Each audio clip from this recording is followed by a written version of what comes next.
సన్నగున్నా కాబట్టి హాస్టల్ పిల్లగాళ్ళకు సన్న బియ్యం బువ్వండి పెట్టిస్తున్నాం అని సీఎం సార్ అన్నాడు. కానీ సార్ ఒక్కడే సన్నగుంటే సరిపోతుందా? బువ్వండి పెట్టే పని చూసుకునే ఆఫీసర్లు కూడా సన్నగుండాలేమో. అప్పుడే అసలైన సన్న బియ్యం బువ్వ పిల్లగాళ్ళు తింటారేమో.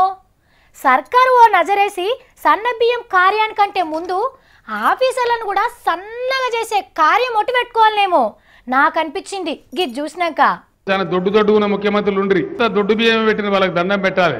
ఇలా సన్నగా ఉన్న ముఖ్యమంత్రి వచ్చింది కాబట్టి బక్క ప్రజలను చూసి సన్న బియ్యం పెడతాను. దేవుడు వరం ఇచ్చిన అయ్యగారు అడ్డం పడ్డట్టున్నది హాస్టళ్లకు సన్న బియ్యం కదా. ముక్కిపోయి చుచ్చెలు కట్టి లక్క పురుగులు వచ్చిన బియ్యం వండి పెడితే అది తిని దావకాన్లో పడ్డారు 10 మంది పోరగాన్లు ఆదిలాబాద్ జిల్లా మంచిర్యాల కాడ. ఇది సన్న బియ్యం పోవనట. బంక చేతులకు అంటక పోయి ముద్ద నోట పెట్టుకోరాకుంటున్నది.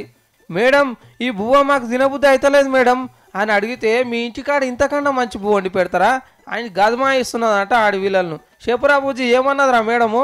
అన్నలో పురుగులు వెళ్తానే అని చెప్తే ఒక మేడం అన్నది ఇంటికాడ గిట్లా మిస్టేక్ అయ్యి పురుగులు వెళ్ళా మీ ఇంటికాడ కూడా అని బెదిరించింది సార్. అక్కయ్యమ్మ మస్తు ఏడ్చింది.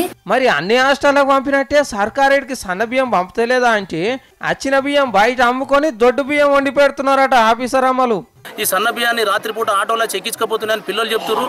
కేసీఆర్ సార్ బిచ్చు పట్టుబట్టి సన్న బియ్యం పంపుతుంటే హాస్టల్ నుండే దొడ్డు ఆఫీసర్ అమ్మలేమో దొడ్డు బియ్యం వండి పెడుతున్నారు.